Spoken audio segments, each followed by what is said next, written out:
Hello, good afternoon. Emma Wilcox, the Trying Not to Fall Off the Stage Director of Creative Estuary. They were the A team before. We're going to try not to be the B team, and we're also going to try and get you to your tea and cake on time. But we've got quite a lot to talk about. So, very quickly, I'm, as I said, Emma Wilcox. I'm the Director of Creative Estuary. Paul or someone said, "What is the estuary?" earlier.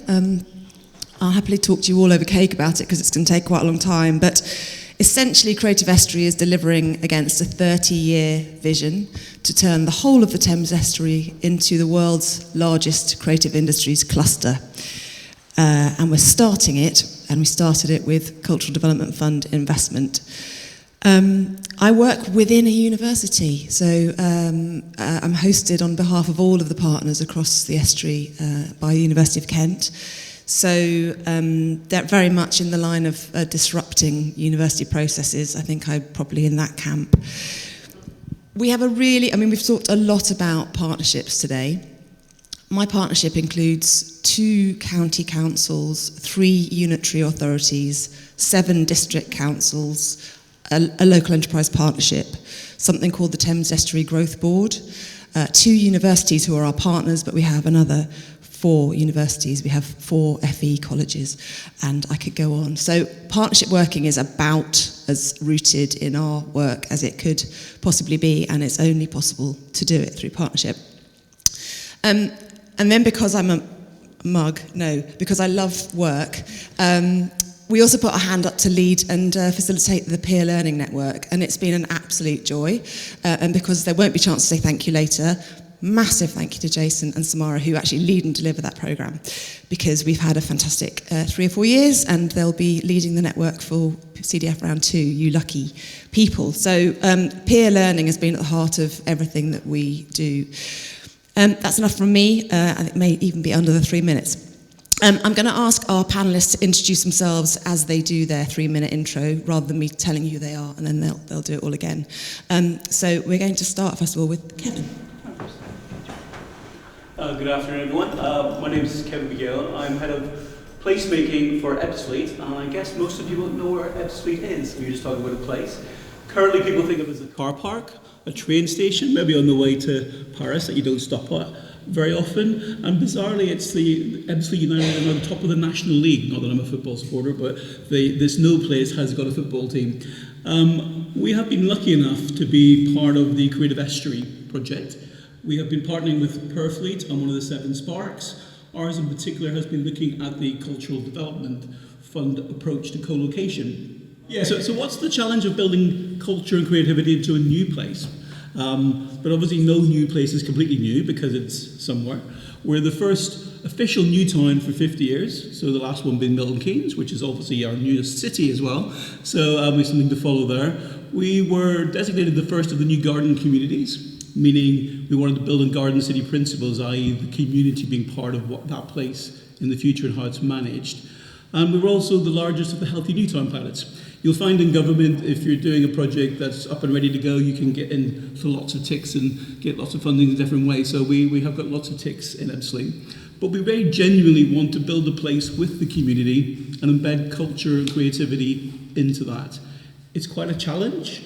But being part of the Creative Estuary and being able to contribute to that is a really advantage to us in that sort of journey that we're taking. And we've made lots of mistakes, picking up on the last presentation. So we like to come to places like this to share our learning, share our mistakes, and hopefully we can help other people who are doing either regeneration projects or new projects.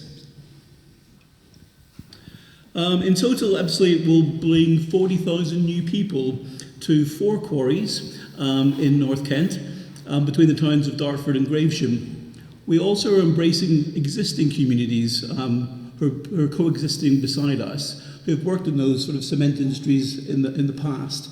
So we very much want to make sure that the people who live there already and the 40,000 new people who will come there will benefit from that £6 billion of investment that's coming over the next 15 years, which is quite a short time frame, really.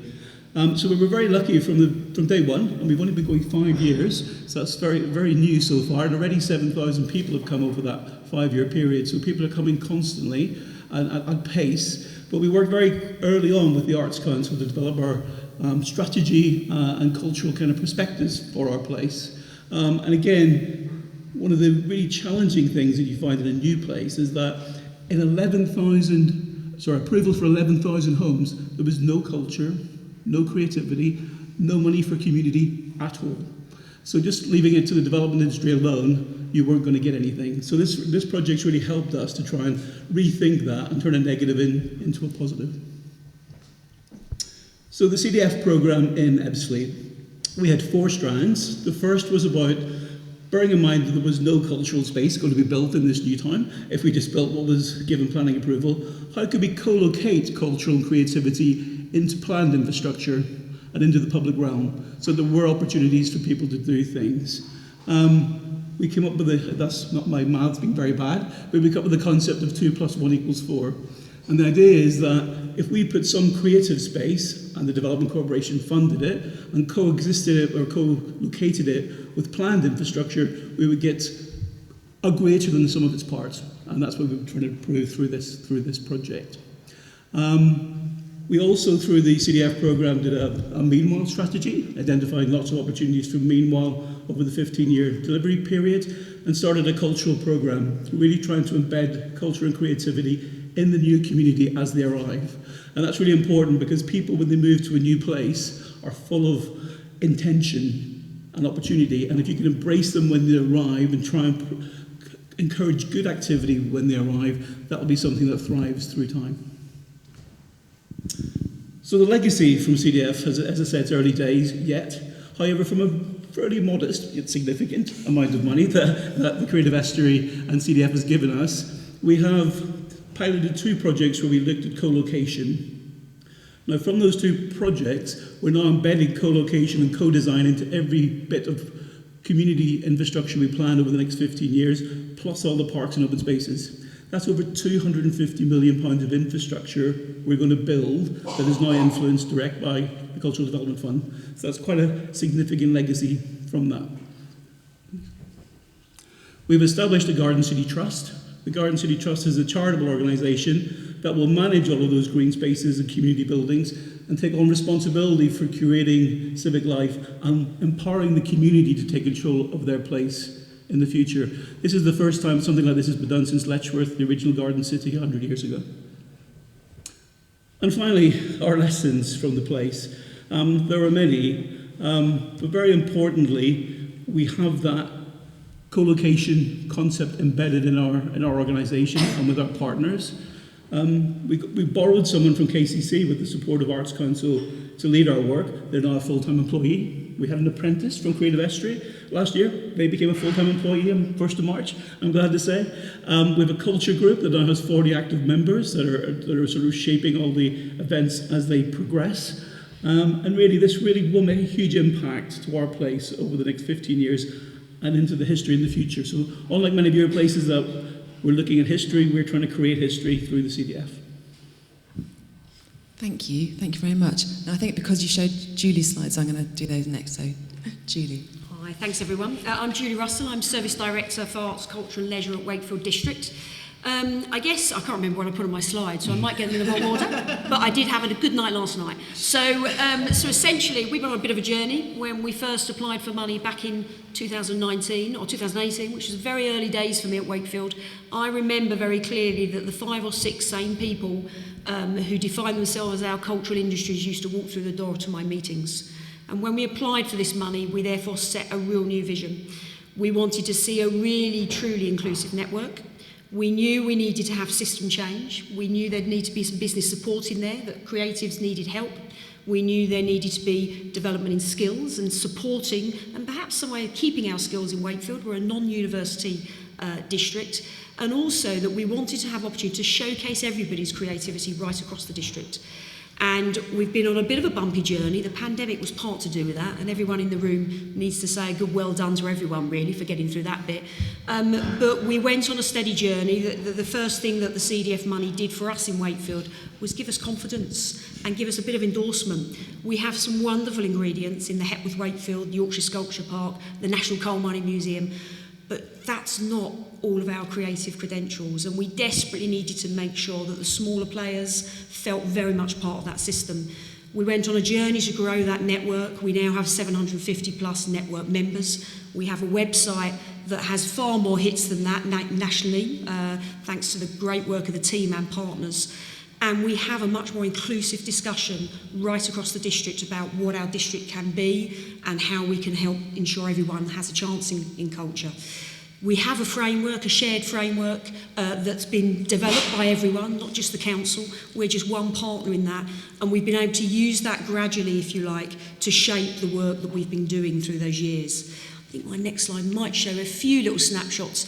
We've used that process to grow our compact. We have a board now that sits at the centre of the network. We finally got an independent chair. Took us a little while to do that, so it's not local authority driven. It's really important that we have a real diverse range of voices around there. It's still learning. We're 4 years on. It takes a long while to sort of get that to work together for that board to represent the network and to make sure that all of the partners across that network are really feeling part of our journey. But I do think we're at a real great tipping point, really. We have very different conversations now in Wakefield, and I asked my Arts Council lead to say, what do you think's changed? And she said our conversations are more strategic and more rounded about our place. They're not individualistic about one destination or one partner.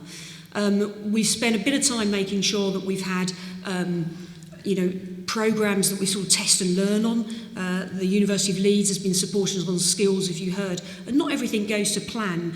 What this money's done is enable us to test that, and the revenue money in particular has enabled us to really trial some things and build confidence amongst decision makers, not just in culture, in health and in regeneration, and our politicians. So I'll sort of round up there, but a real chance. The money has left us stronger, more ambitious and bolder, really. And we've still got work to do, because our capital scheme, our spade in the ground, has literally just started in Wakefield Exchange. But I think that sort of shows you really that we've shifted mindset and turned the curve on what we're doing. So, thank you. And if you can flick through, then I'll know who to introduce next.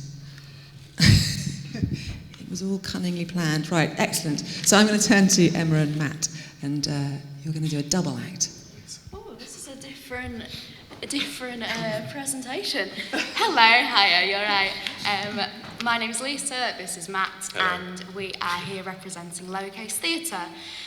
So we're an arts organisation from Grimsby that exists to tell stories rooted in North East Lincolnshire community and to give young people spaces within the area to really come together and thrive.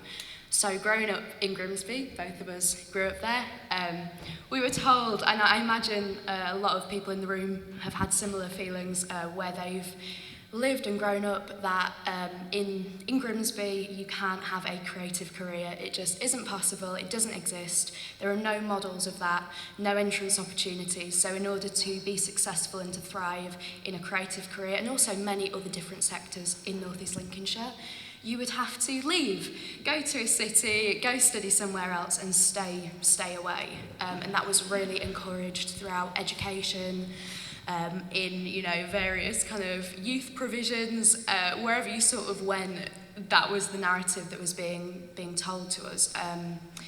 And that was really difficult as young people to navigate, but me and Matt were really lucky in receiving mentorship from a brilliant woman called Josie Moon, who is a North East Links creative, and she really encouraged us and mentored us to learn about how to work within communities in art spaces, how to sort of forge careers in the arts, and taught us about Arts Council, which obviously you don't learn about in college. Shocker. Public funding and how to sort of co-create with your community. So that's what we sort of started to do.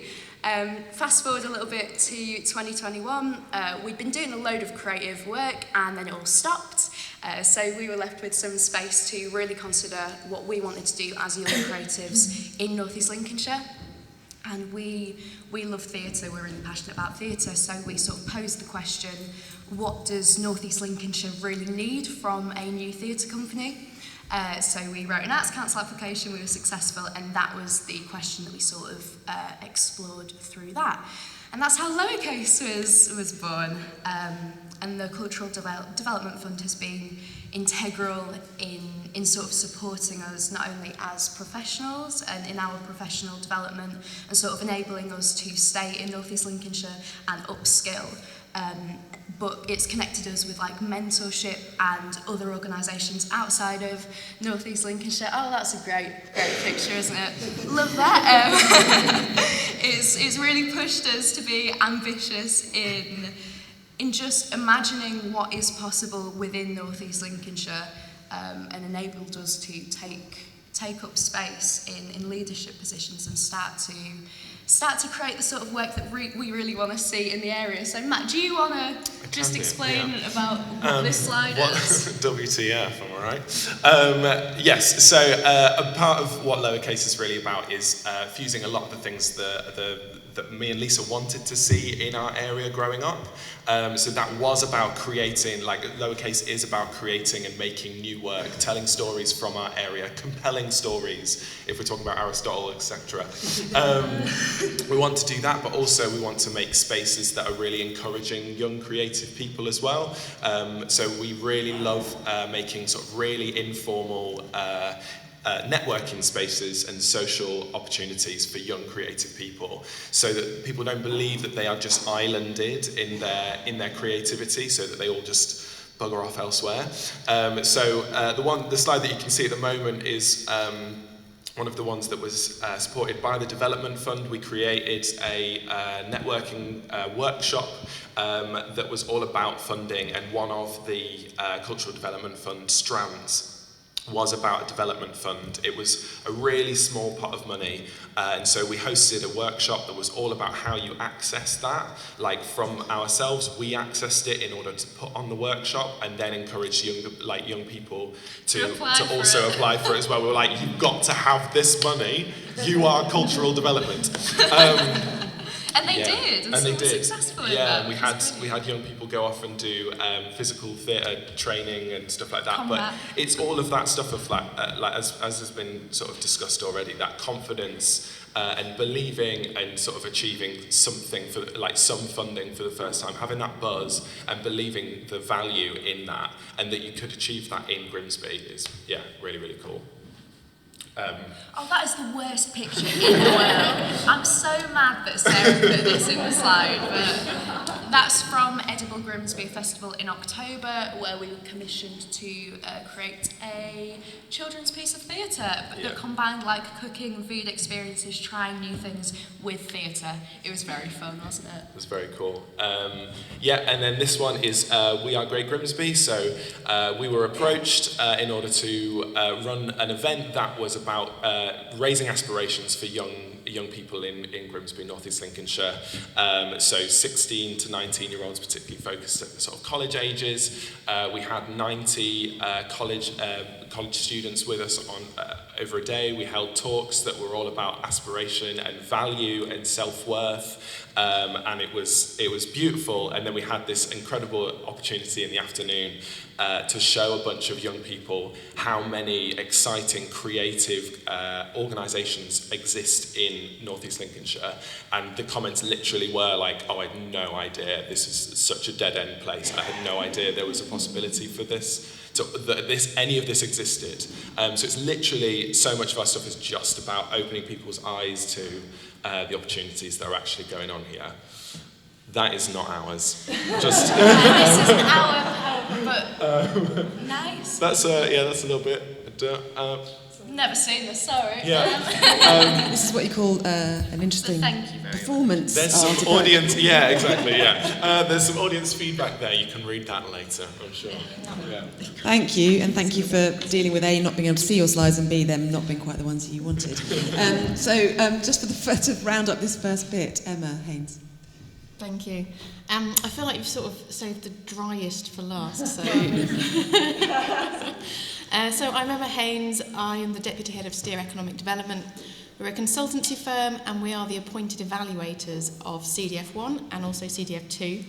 I'm running both of those evaluations. So dry, painful, I think somebody said earlier. The spreadsheet's painful, but also extremely important. We've been talking about evidence-based all day, and that's the purpose of an evaluation, is to generate that evidence base. Do you want to just put on the next slide? So I guess I wanted to make the point that we're a transport consultancy, Steer. So cultural evaluation is not my sort of main, bag, if you like.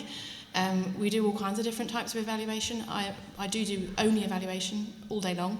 I'm very passionate about it. So transport, decarbonisation, land and property, regeneration, innovation, enterprise. These are the kinds of evaluations I'm doing most of the time. And the point I would like to make is that even in really straightforward evaluations, even, DFT, they do such simple stuff, right? They build a bridge and it makes people's journeys to work faster. It's so straightforward, it's so measurable. And even they struggle with evaluation, even they struggle to create a good evidence base and measure things and, keep it robust and make the Treasury happy. So, and that's just very dull stuff, right? That's just transport. But all the things that we've been talking about today, making a difference to people's lives, engagement, community involvement, relationships, how do you measure all of that? If you can't even measure the boring transport, how do you measure that? So that's the headache that I have to deal with, and that, many of you are on that journey with me. And I do have a few thoughts, if you change the next slide. So in terms of our role in CDF, it's quite complicated to set up.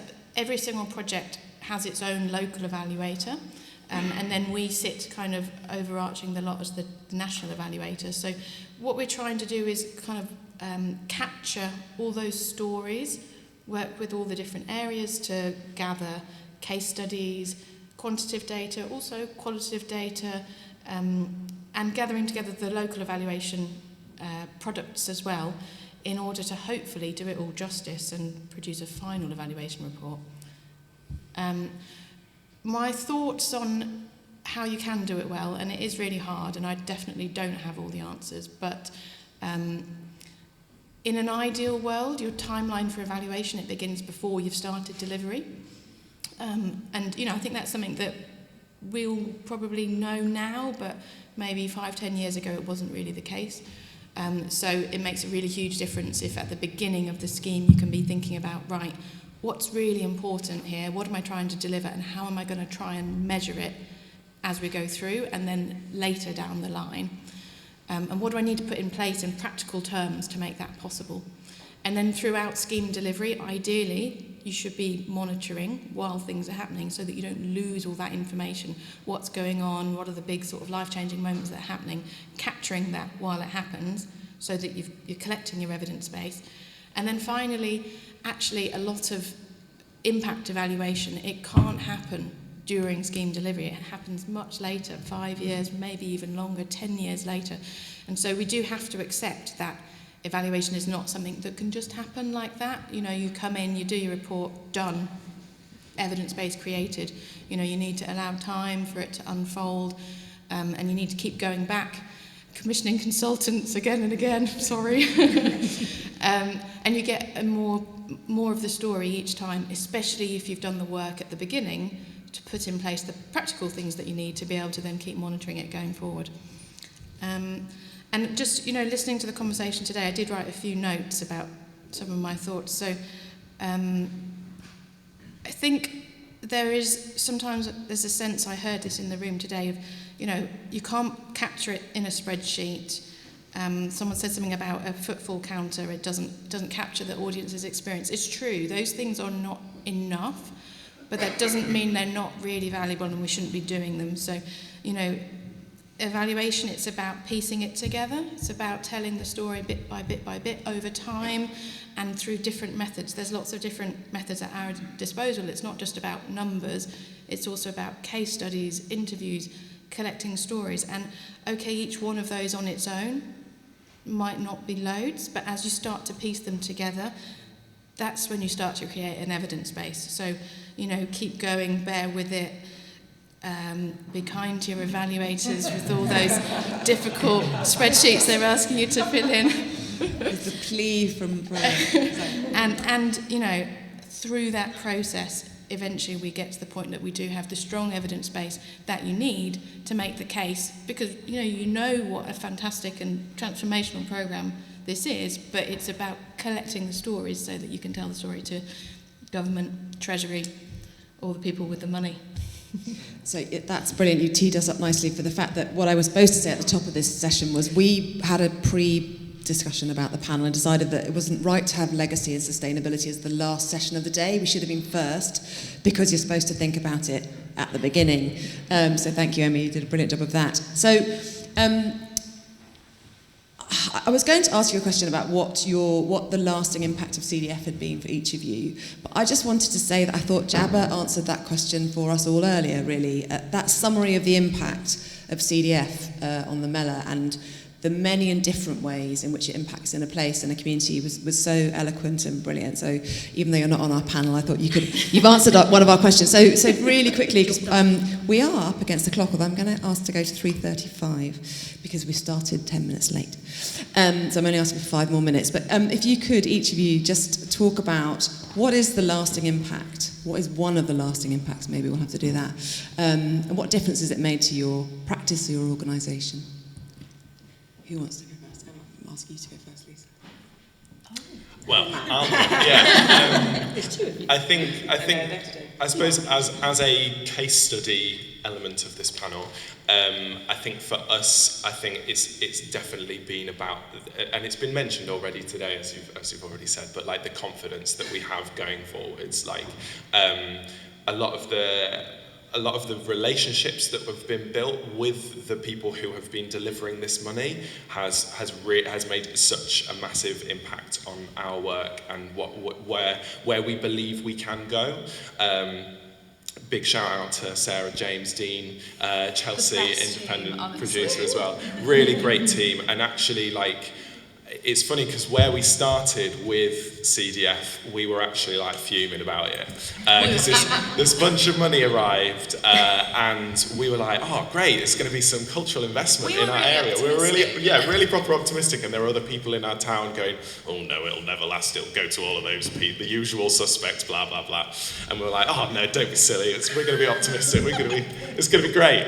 And then the first lot of funding that went out were for these big festivals, and we're like, oh, we don't have the infrastructure for that. Cool, Who does have the infrastructure for that locally? Yeah, and it felt like there was and actually hearing today, it's been really useful just being part of this conversation, so thank you also for having us. But hearing today how there's that sort of that initial vision for where the money is going to go and how that's going to invest the festivals, etc., is important. But I suppose for us it gave us a real drive. We were like, we don't have the infrastructure for this, we couldn't produce something like this, we have no opportunity to hold that amount of money. And so at that point we were fuming. We got our Arts Council money and we're like, right, and it gave us a load of fire in order to work out what we wanted to do. And a load of our Arts Council funding went into consulting with young creative people, basically developing what Lowercase is and all of those things that we now deliver. And actually then through that, it was Sarah and James who sort of recognised us and what we were kind of trying to do, and our fire at that point, and then really nurtured that relationship with us and just recognised such potential in us and listened to what we had or what we wanted from the money. So there were these pockets of money that became possibility, these development funds, the creative ambition pilot funds, things like that helped. There was such a responsiveness from the Grimsby Creates team in how to deliver that money over the last few years. It's just been instrumental. And we're proper chuffed because they've been given positions on the council now, permanent, and that shows that our council is recognising value in culture and creativity. So big up them, they're amazing. I concur. They didn't tell me to say that either. I'm not sure I can follow that really, if I'm going to be honest with you. Okay, so I'm going to be brave, which we've been throughout of this actually for everyone, but I think in Wakefield we're beginning to make the case. And for me, and sustained make the case. And for most of us who've been around a while, kind of feels like that, doesn't it? Like, oh, we've got there. No, we haven't again. They've forgotten us again. We're not on the agenda again. So, and what do I mean by that?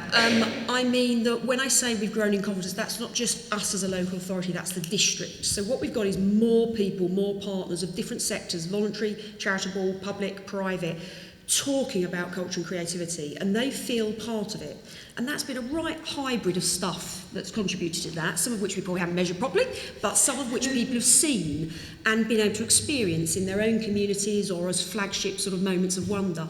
And although we're still growing in confidence of the scale of that work, there is definitely a buzz. And I'll give you one little anecdote, really. I've had a change of leader in the period that you know, just prior to the pandemic, we changed leader.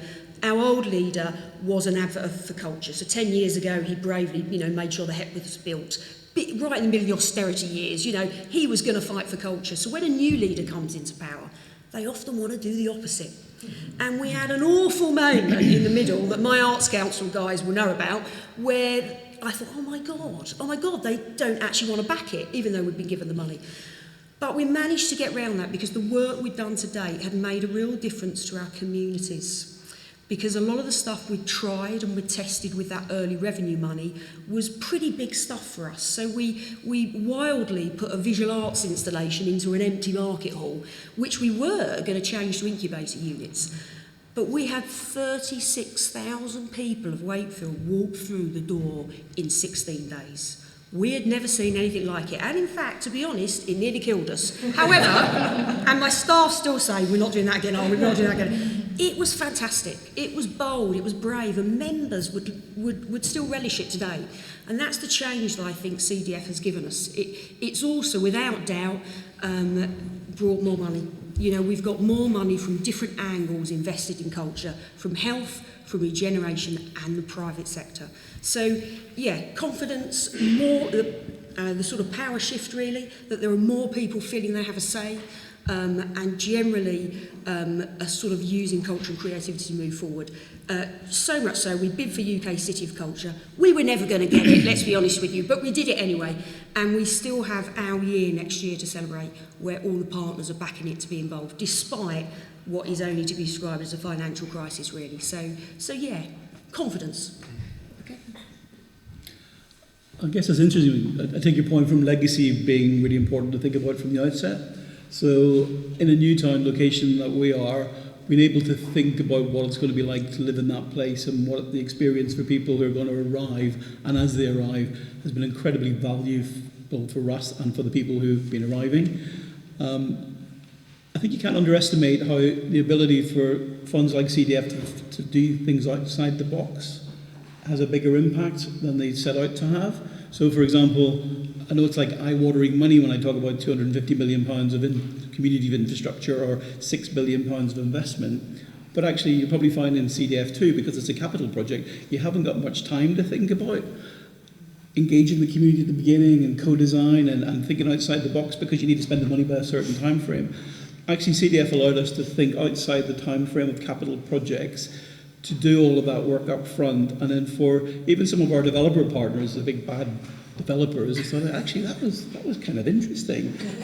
Those architects you brought on board are kind of good, and actually we might continue employing them. And actually, that co-design thing, I thought, well, why would we do that? Because people might have too high aspiration, but actually what's wrong with aspiration? Because actually if you're building a new place, having aspiration and ambition is great.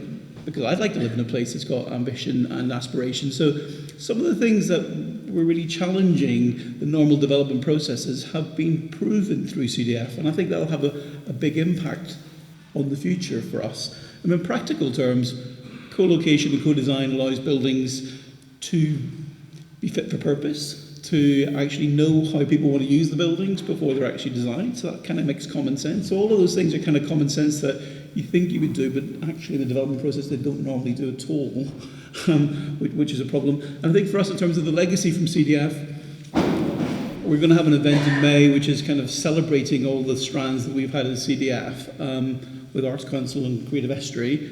And actually in that we're going to launch our cultural prospectus. So for us actually, the end of CDF for us is actually the beginning of our journey to embed culture and creativity, and for Ebbsfleet to be a central place within the creative estuary moving forward. So for us, it's the end of the first chapter. It's really the beginning of our journey to be a place that we hope in 20 years' time we come back to another event like this as one of the places that people go to for culture and creativity in England. So thank you, CDF, for allowing us to sort of start the journey early, really.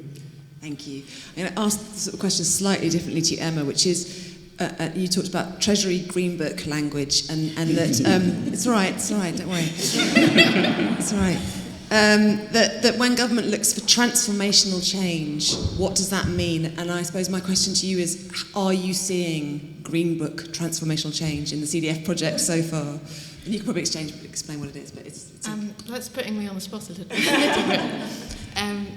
I will talk a bit about transformational change because it's really important, and it's kind of new that the Treasury have started being very interested in transformation. You know, there's a new annex to the Green Book for those that are interested. But transformational change is, the definition that I think is easiest to get your head around is it's about something which can't be easily reversed, can't practically be reversed. You can't go back to where you were before. And I think that speaks to the idea of legacy really nicely, doesn't it? And it's, you know, what things can be put in place that persist beyond, long after the funding has gone, and that once those changes have been made, they can't be undone. So relationships is a great example of that. And I think we were having a discussion about evaluation this morning, you know, how can you evaluate a relationship? But actually, evidence that a relationship has been made, that in itself is really strong and really valuable, because everybody knows that once those links have been made, you can't stop knowing each other, you can't lose that. So, you know, that's a really valuable part of the evidence base. And yes, absolutely, that's coming forward in the CDF work that we're doing, where relationships comes up all the time across different elements of the programme.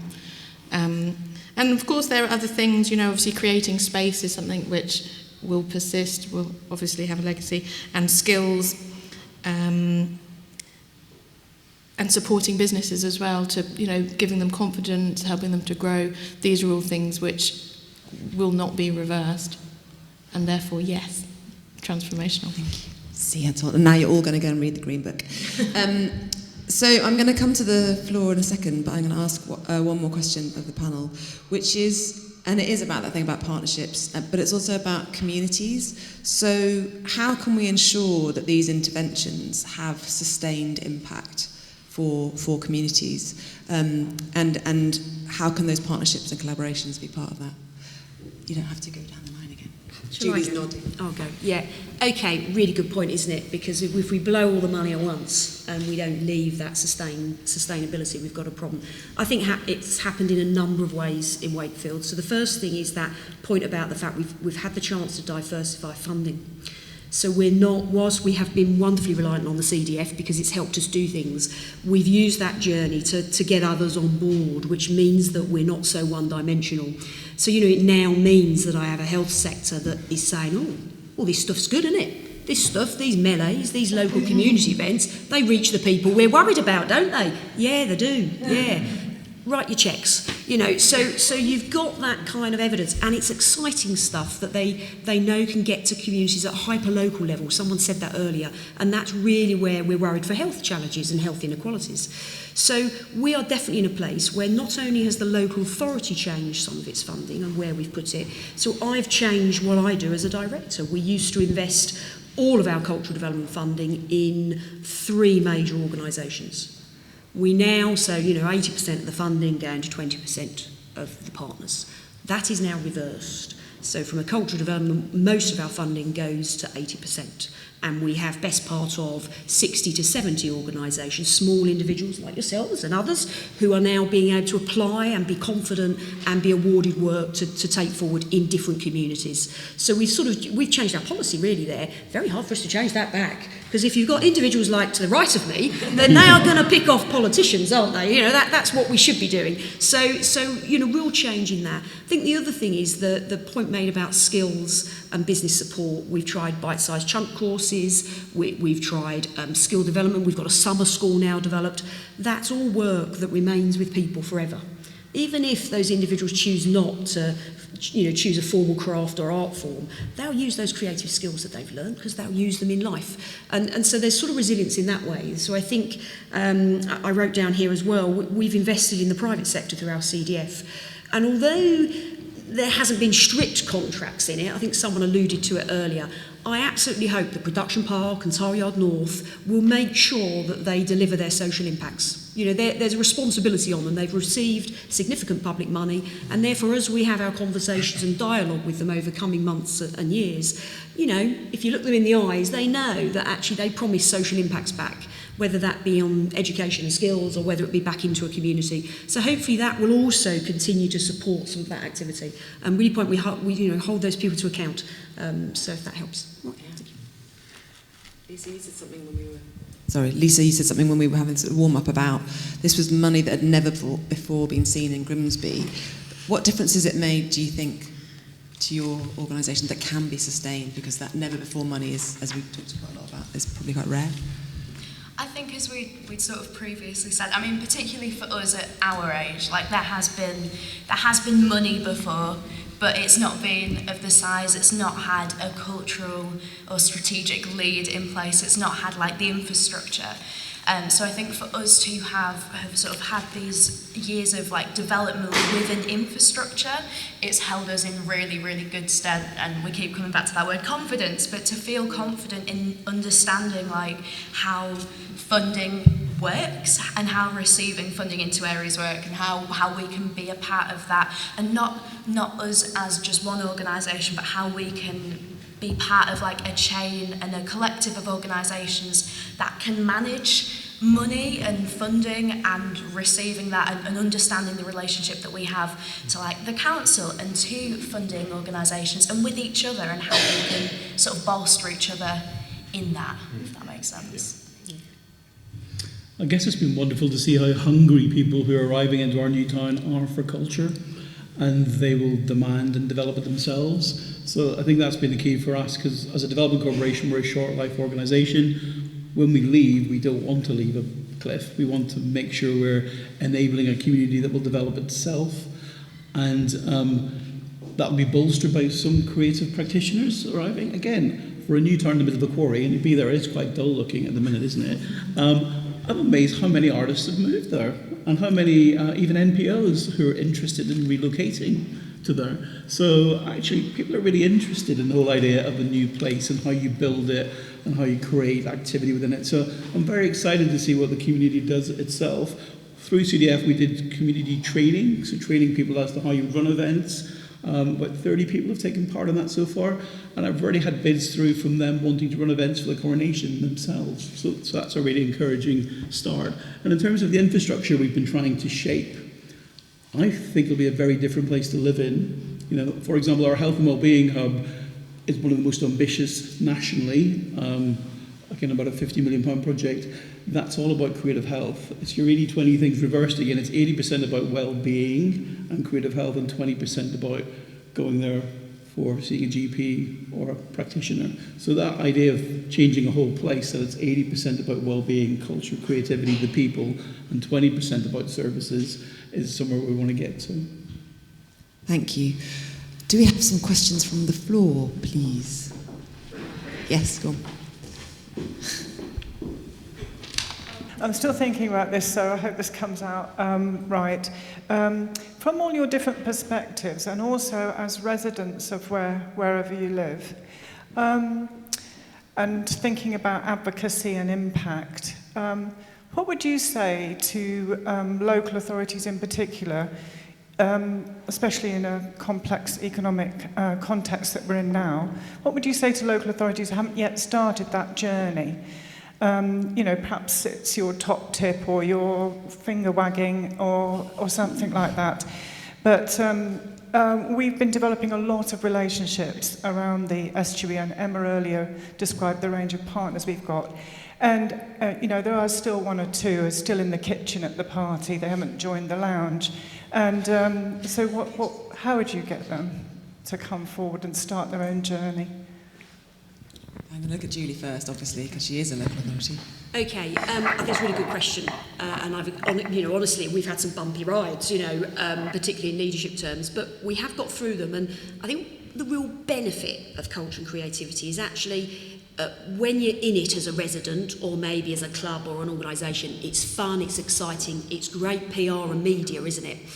And we have played a bit to that. Most local members and politicians will be interested. They might be cabinet members, but they'll be very interested in their local patch. That's what gets them voted.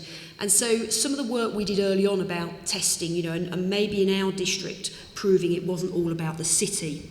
And if you've got a place where there's a bit of an angst, we're very proud. We've got 10 or 11 towns. They don't say they come from Wakefield. They come from Castleford or Pontefract or elsewhere. So we've tried to really make sure we play that game. So the funding I spoke about earlier, very much about distributing to all 21 wards. It's competitive and it's an open call and it's assessed appropriately, but we want to make sure that 80% of the funding goes to 80% of the population. So that meant we can play things back to members, particularly those who don't want to maybe hear that culture is no longer high-end, it's for everyone everywhere. And one of the things I was going to say earlier was, which probably didn't explain, we launched just before the pandemic. It took us 11 months to create a partnership framework. And it probably took that 11 months for us to come up with a strapline of everyone everywhere, but it was a partnership framework, and we've used that, and everybody could use it, small organisations to bid, to sort of say this is what we're about. So you can wave it around a bit. Does that make sense? And say, no, it's not the local authorities, this is the districts. This is not mine, this is everybody's. We've all agreed this, haven't we? And that, spinning out of that have been a range of other policy documents, which have gone back up to our cabinet, but they're partnership documents. We've got a public art one, we've got a murals guide, because in the pandemic we ended up with loads of murals, because all of a sudden they became fashionable, and all of a sudden people talk about art again. So, this is good, get this out. So we've used that framework to push a few boundaries, and interestingly, even now, the new chair to our boards comes from a health background. Fantastic. He's a mental health nurse by trade, and became an executive later in life, and so he brings a different perspective. So he's amongst all the health sector again. So using people of influence has also been helpful, and it took us quite a long while to do that. So maybe trying to push that a bit earlier on would probably have been helpful. We did have a pandemic in the middle, but we didn't get to people of influence early enough. It took us a while, and I wish we had in hindsight. Okay. Emma, did you want to come on? Yeah, I can do a bit more on my soapbox. I'll give you some thoughts about, if you have the opportunity to start from scratch and you want to think about evaluation, definitely I already mentioned embed it from the beginning. I think that goes without saying. I think having a clarity of vision about what you're trying to achieve and about how what you're doing leads to impact, that makes a huge difference to your ability to evaluate. And, people call it a logic model, which is a bit overly technical, but really all that means is knowing what you're doing and what you're trying to achieve with it. And actually, if you can explain that extremely clearly to somebody who's going to come in and evaluate, that makes their life so much easier, and it means they stand a much better chance of being able to go out and measure something. And then finally, I haven't completely thought this through, so I don't know if this is good advice, but I think a sort of multi-pronged approach, so not just, we'll outsource the evaluation, someone's going to do it, sorted, but actually revisiting it throughout, saying, okay, let's do a bit more evaluation activity, maybe let's do something a bit different, maybe we'll hire someone different for this, or let's do, we've already done lots of qual work, let's try something different now, maybe we'll do a survey or something else, just to get that kind of multiple different perspectives and that sense of piecing together an evidence base. I think you're more likely to end up with the right answer than if you have a sort of one-shot go at it. I'm going to come to Matt, but first of all, Kevin, you've got 2 districts and a county council, so how do you talk to local authorities who might not be on the right page, same page? Yeah, I was more sympathetic to you having 12 earlier on, but I thought my 3 is painful enough. But for me, I think the lesson I'd say to the local authorities is let's be ambitious together. I think sometimes it can feel too hard a journey on their own, and maybe that's why they lower their aspirations slightly, because they don't want to raise people's expectations. And sometimes it's easy for us as a development corporation to kind of parachute it, and people thinking, oh, well, they're just going to cause trouble and bugger off and leave us with all the problems. So I feel, and the lessons from CDF I feel we have learned, is that the community does want to raise their own aspirations, and if you give them the tools to enable them to do that, it doesn't become something that's a liability longer term, it becomes an asset longer term. So we really need to release the asset in the community to allow them to run for themselves and not keep thinking about, oh, don't do anything in case it costs us money longer term. And I know that's easy for me to say because I'm not a local authority and I haven't got the budget constraints, but I do feel if we work together we can do more, and actually we can do it more effectively and efficiently if we let the community and actually enable them to do it for themselves, really. That leads neatly to you two, so, you know, in terms of some of that fire in your belly, but also knowing that it's not going to be the same thing for a long time, how do you... Well, firstly, Julie, I want to look at that partnership agreement that you mentioned. That would be great. But I think at the moment we're working alongside a group of our young people, like through our networks, that we're actually developing a bit of an alliance, and what we want to produce is a manifesto of what we kind of stand for.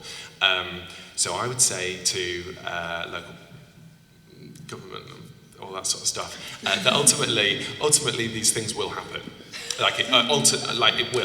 These things will happen. I think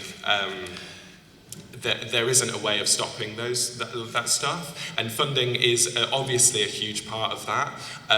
But I mean, in building those sort of partnerships and collaborations amongst the people that are doing the work, we have an incredibly sort of increasingly connected collaborative network of young people putting things on, doing things off their own back. And I think we are yet to, I think we're probably in a position of where we're going, will be in approaching our local governors, councillors, all that sort of stuff, but in a way that actually goes, look, you can't deny the impacts and the stuff that actually is happening in our area is because we are doing it. We're not connected to the council, and actually I think local people aren't always the most trusting with the local councils, and so I think in being disconnected from that in the things that are being achieved, you can kind of go, look, there's a huge amount of value in this, people want this stuff, people are turning out, look at this list of, all the evaluation that you're doing. Like, I think we've got to be strategic and sort of encourage young people then as well to sort of understand how it kind of, you make your case to local leaders and then just go, look, you can't deny it, it's happening. I mean, I've worked in local government a long time ago, and I think the phrase "get out of the way" is what you're basically talking about. Are there any more questions from the floor? Yeah.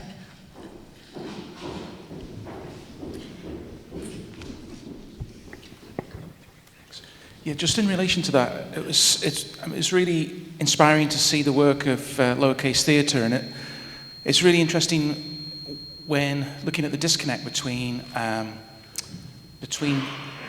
the way that sometimes it's much larger organisations that become the website case studies, and it'd be just really interesting to get a sense of what the pressures are, I guess, from senior leaders to find the high growth in a local authority, the high growth organisations, whereas it's the smaller organisations that I would argue, like Lowercase Theatre, that are the ones that young people feel a lot more connected to and a lot more inspired by, but I guess they don't have the same kind of kudos, perhaps, as the. So, I just get a sense of what the conflicts are there, perhaps. Yeah, so I think for me, as an officer, and maybe it's my perception, but it's really important we emphasise a diverse network of organisations. That's what makes up our community, that's what's reflective of our district. And therefore young fledgling organisations or individuals are as equally important as a big one. down the road that might happen to employ more people right now. So for me, it's about, readjusting the power, really, and so readjusting how we resource things. Otherwise, the rich will get richer and the poor will get poorer. It's the same analogy, isn't it? So we have to make sure we enable that as a local authority. We can't do it on our own. Political leaders need to move with some of that as well. And what I would say, though, is particularly around young people, when they speak out, that is often responded to, which is fantastic, because that's what we want to see. So we need to use that a little bit and encourage that.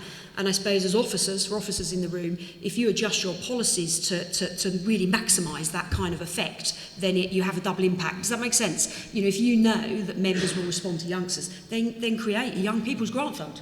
And frame it in a way that gives extra support and mentorship and all the things that you've described today that have really made a big difference to you. So one of the things that we haven't quite cracked, but we're getting there, is about the network being reciprocal.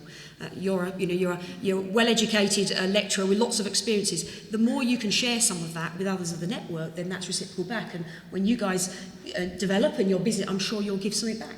And that giving back is a really important part of a sustainable network, because there won't always be money, but what I would say is some of the best things happen with very little pennies.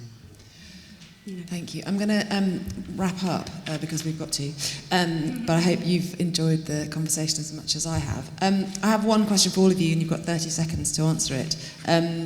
Which is, and just as, I suppose, to say that if we could all have a badge printed for today, for the word of the day, it would be confidence, that the impact of CDF at every level, whether it's individual artists, local authorities, senior leaders, is that it's enabled a huge growth in confidence and trust.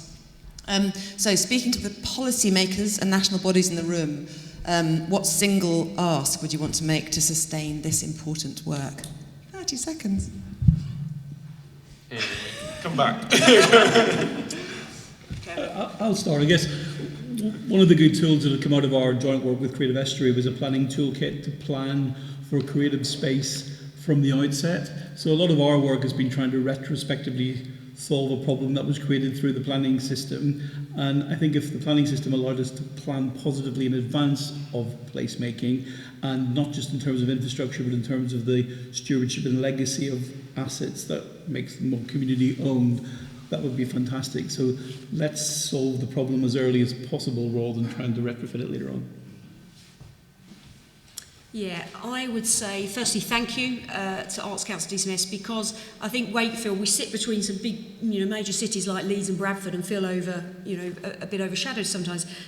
And so it did give confidence, and so that willingness to work outside of key cities, or however you want to phrase them, I think is really important.